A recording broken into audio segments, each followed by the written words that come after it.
Netaji Subhas open university UG BDP history third year এবং DS history 11 পেপারটির last minute suggestion 2026 আলোচনা করছি এই ভিডিওতে। এবং এখানে 10 নম্বরের প্রশ্ন দুটি তোমাদেরকে লিখতে হবে, 4টি প্রশ্ন পরীক্ষায় আসবে। তো এখানে মাত্র 8টি প্রশ্ন আমি তোমাদের সামনে রেখেছি, একেবারে শর্ট সাজেশন। তোমাদের এই 10 নম্বরের দুটি প্রশ্নের মধ্যে একটি প্রশ্ন যদি তোমরা পরীক্ষায় লেখো তাতেই তোমরা পাশ করে যাবে। তাই এই সারসংক্ষেপে এই শর্ট সাজেশন তোমাদের সামনে নিয়ে এসেছি এবং প্রতিটা প্রশ্নের উত্তর তোমরা পেয়ে যাবে। এই ভিডিওর ডেসক্রিপশন বক্সে একটি টেলিগ্রামের লিঙ্ক পাবে এবং সেখানে ক্লিক করলেই তোমরা এই সমস্ত প্রশ্নের উত্তরের পিডিএফটা পেয়ে যাবে। তো দেখো, এখানে প্রথম যে প্রশ্ন রয়েছে, প্রাক বিপ্লবী রাশিয়ার সমাজের প্রধান বৈশিষ্ট্য আলোচনা করো, বা এখানে বলতে পারে রাশিয়ার সোনালী যুগের বৈশিষ্ট্যটা আলোচনা করো। পরেরটি 1905 সালের রুশ বিপ্লবের প্রধান কারণগুলি লেখো।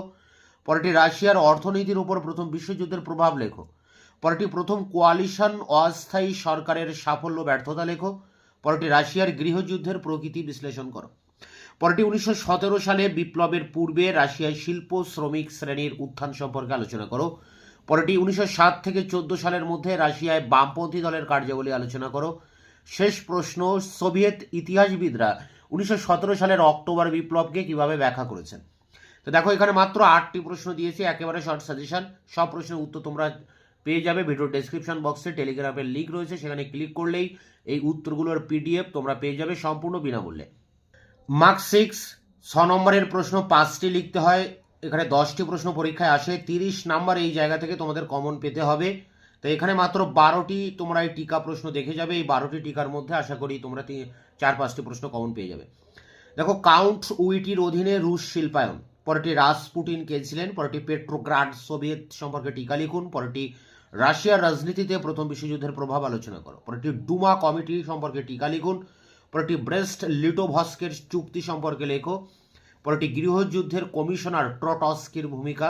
পরেরটি পুঁজিবাদের সর্বোচ্চ পর্যায় হিসাবে লেনিনের অভিমত। পরেরটি কেরেনস্কি সম্পর্কে টিকা লিখুন। পরেরটি লেনিনের নিয়মপত্র সম্পর্কে টিকা লিখুন। পরেরটি জমির সামাজিকীকরণ সম্পর্কে ডিক্রি বর্ণনা করুন। এবং শেষ প্রশ্ন, নেটিভাইজেশন কি।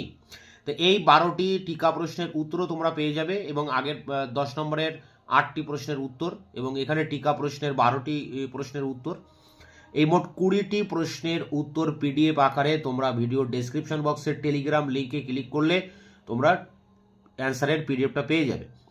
তোমাদের আর অন্যান্য যে সমস্ত সিসি পেপারগুলো রয়েছে, সিসি 11, 12, 13, 14, প্রতিটা পেপারের সাজেশন, লাস্ট মিনিট সাজেশন আমি দিয়ে দিয়েছি এবং তারও অ্যান্সারও সেই ভিডিও ডেসক্রিপশন বক্সের লিঙ্কে তোমরা পেয়ে যাবে। তোমাদের বাদবাকি অন্যান্য পেপারগুলো যেমন ডিএস 21, 31, 41, 42, সেই সমস্ত পেপারগুলোর অ্যান্সার সহ লাস্ট মিনিট সাজেশন আমি খুব দ্রুত তোমাদের সামনে নিয়ে আসবো। ততক্ষণে চ্যানেলকে তোমরা সাবস্ক্রাইব করে রাখবে, বন্ধুদের কাছে শেয়ার করবে, ভিডিওটি ভালো লাগলে অবশ্যই একটা লাইক দেবে।